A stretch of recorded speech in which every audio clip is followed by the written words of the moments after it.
মাত্রাতিরিক্ত গরমে অতিষ্ঠ হয়ে পড়েছেন, সামান্য ফেসবুক চালাতেই ফোন হিট হয়ে যাচ্ছে, অথবা গেমিংয়ের সময় ফোন অতিরিক্ত গরম হয়ে ফ্রেম ড্রপ করছে, তাহলে এই ভিডিওটি আপনারই জন্য।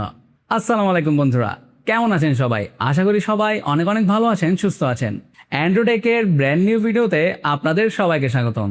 আজকের ভিডিওতে আপনাদের জন্য নিয়ে এসেছি এমন একটি গ্যাজেট যেটি আপনার ফোনের মাথা রাখবে ঠান্ডা আর আপনাকে দিবে লম্বা সময় ধরে গেমিংয়ের এক্সপিরিয়েন্স। জি হ্যাঁ, আমি কথা বলছি প্লেক্সটন EX2 Pro সেমিকন্ডাক্টর রেডিয়েটর নিয়ে। এটি নিয়ে বিস্তারিত আলোচনা করব আজকের ভিডিওতে, তাই অবশ্যই ভিডিওটি না টেনে সম্পূর্ণ দেখবেন। তো বেশি কথা না বাড়িয়ে চলুন শুরু করি আমাদের আজকের ভিডিও।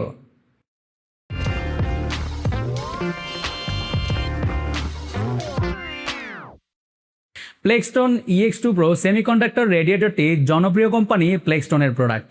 আমরা সবাই জানি প্লেক্সটন তাদের গেমিং অ্যাক্সেসরিজের জন্যই বাজারে খুবই জনপ্রিয়। আমি নিজেও প্লেক্সটনের গেমিং ইয়ারফোন MOWI RX3 ব্যবহার করেছি, যেটির সাউন্ড কোয়ালিটি এবং বিল্ড কোয়ালিটি ছিল অসাধারণ। আমার ব্যক্তিগত অভিজ্ঞতা থেকে বলছি, এই কুলারটিও পারফরমেন্সের দিক দিয়ে কোনো অংশে কম নয়। আচ্ছা চলেন সরাসরি এর আনবক্সিং পার্টে চলে যাই। বাই দ্য ওয়ে, প্রোডাক্টটি আমি অ্যাপল গ্যাজেটস থেকে অর্ডার করেছি, তবে আপনারা চাইলে আপনাদের নিকটস্থ গ্যাজেট স্টোরে ভিজিট করে দেখতে পারেন। আশা করি পেয়ে যাবেন। বক্সটি খুললে প্রথমেই পেয়ে যাবেন কুলারটির মেইন বক্স, একটি ক্যাশ মেমো, সাথে আরও একটি বক্স পাচ্ছেন যেটিতে থাকছে একটি ক্লিপ মাউন্ট আপনার ফোনে কুলারটিকে অ্যাটাচ করার জন্য। আরও থাকছে দুটি ডিসকাউন্ট ভাউচার অ্যাপল গ্যাজেটসের তরফ থেকে। আচ্ছা, এবার মেইন বক্সটি খুলে দেখা যাক। মেইন বক্সটি খুললে আরও একটি প্লাস্টিকের বক্স পাবেন যেটিতে আছে আমাদের কাঙ্ক্ষিত কুলারটি। বক্সটিতে আরও থাকছে একটি ইউজার ম্যানুয়াল, একটি টাইপ সি কেবল, একটি প্লাস্টিকের স্টিকার আপনার ফোনের পেছনে লাগানোর জন্য, এবং একটি মেটাল প্লেট আপনার ফোনের রেডিয়েটরটিকে ম্যাগনেটিক্যালি অ্যাটাচ করার জন্য। প্লেক্সটন EX2 Pro স্মার্টফোন কুলারটি একটি সেমিকন্ডাক্টর রেডিয়েটর। এখানে যে ফ্যানটা আপনারা দেখতে পাচ্ছেন, এটা আপনার ফোনকে কুল করবে না।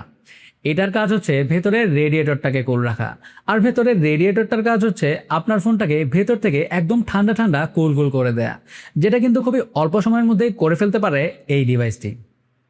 এর মেটাল সার্ফেসটাতে যদি খেয়াল করেন তাহলে স্পষ্ট দেখতে পাবেন এখানে খুবই অল্প সময়ের মধ্যেই পানি জমে যাচ্ছে। তাহলে একবার ভেবেই দেখেন এটা আপনার ফোনটাকে ঠিক কতটা ঠান্ডা রাখতে পারে। এখন আপনার মনে হয়তো প্রশ্ন আসতেই পারে যে এই পানি যদি ফোনের ভেতরে জমে যায় তাহলে তো ফোনটা নষ্ট হয়ে যাবে, তাই তো? ব্যাপারটা আসলে একদমই ওরকম না। এটা আপনার ফোনের প্রসেসরটাকে কুল রাখে ঠিকই, তবে ভেতরে কোনো ধরনের পানি জমে না, তাই দুশ্চিন্তা করার কোনো কারণই নেই। কুলারটির স্পেসিফিকেশন নিয়ে যদি বলতে হয় তাহলে বলবো এই কুলারটিকে অপারেট করার জন্য 10 ওয়াট কনস্ট্যান্ট পাওয়ার ডেলিভার করতে হবে। সেটি হতে পারে আপনার চার্জিং অ্যাডাপ্টার দিয়ে, অথবা আপনার কাছে যদি ফাস্ট চার্জিং পাওয়ার ব্যাংক থাকে তাহলে সেটি দিয়েও কাজ চালিয়ে নিতে পারবেন। টাইপ সি পোর্ট দিয়ে এটিতে পাওয়ার ডেলিভার করতে হয়। পাশেই থাকছে একটি বাটন যেটি ব্যবহার করে এর লাইটিংটাকে অন অফ করতে পারবেন। RGB কন্ট্রোল করার কোনো অপশন নেই এখানে। আচ্ছা, প্রায় 1 মাসের মতো কুলারটি ব্যবহার করে আমি যতটুকু বুঝলাম, যেহেতু আমার কাজ বেসিক্যালি ভিডিও শ্যুট করা, আর ভিডিও শ্যুট করার সময় ফোন যে কতটা হিট হয় সেটা আপনারা খুব ভালো করেই জানেন।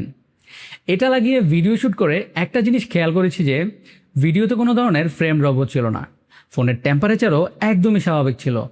যদিও আমি গেমিং করি না, তবে ভিডিওর কাজ করার সময় এটা আমার ফোনটাকে যেভাবে ঠান্ডা এবং স্ট্যাবল রেখেছে সেটা দেখে অনায়াসেই বলতে পারি যে গেমিংয়ের সময় আপনার ফোনটাকেও যথেষ্ট ঠান্ডা এবং স্ট্যাবল রাখতে পারবে, এটা নিয়ে কোনো সন্দেহ নেই। আচ্ছা, এবার চলে আসি এটির দাম কত সেই ব্যাপারে। কুলারটি আমি অ্যাপল গ্যাজেটসের ওয়েবসাইট থেকে 1350 টাকায় অর্ডার করেছি, সাথে ডেলিভারি চার্জ 130 টাকা আলাদা পে করতে হয়েছে। সব মিলিয়ে আমার খরচ হয়েছে 1480 টাকা, অলমোস্ট 1500 টাকায় ধরতে পারেন। তবে যদি আপনি আপনার নিকটস্থ গ্যাজেট স্টোরে এটি পেয়ে যান তাহলে 1300 টাকার মধ্যেই নিয়ে নিতে পারবেন। একটু দাম দর করে নেবেন আর কি। আমার ক্ষেত্রে যেহেতু আমি পাইনি তাই অনলাইন থেকেই নিতে হয়েছে, তবে 1500 টাকা খরচ হলেও নিঃসন্দেহে এটা আমার জন্য ওয়ার্থ ইট ছিল। আপনারাও চাইলে এটি নিতে পারেন, বিশেষ করে যারা গেমার আছেন তাদের জন্য তো এটা মাস্ট হ্যাভ অ্যাক্সেসরিজ। তো বন্ধুরা, এই ছিল প্লেক্সটন EX2 Pro স্মার্টফোনগুলো নিয়ে আমাদের আজকের রিভিউ। ভিডিওটি থেকে নতুন কিছু জেনে থাকলে একটি লাইক দিন, কমেন্ট করে জানাতে পারেন এই কুলারটি নিয়ে আপনার যে কোনো মতামত। আর এরকম নিত্য নতুন গ্যাজেটের রিভিউ মিস করতে না চাইলে এখনই আমাদের চ্যানেলটি সাবস্ক্রাইব করে পাশে থাকা বেল আইকনটিও প্রেস করে দিন পরবর্তী ভিডিও নোটিফিকেশন সবার আগে পাওয়ার জন্য। এতক্ষণ পর্যন্ত পাশে থাকার জন্য অনেক অনেক ধন্যবাদ।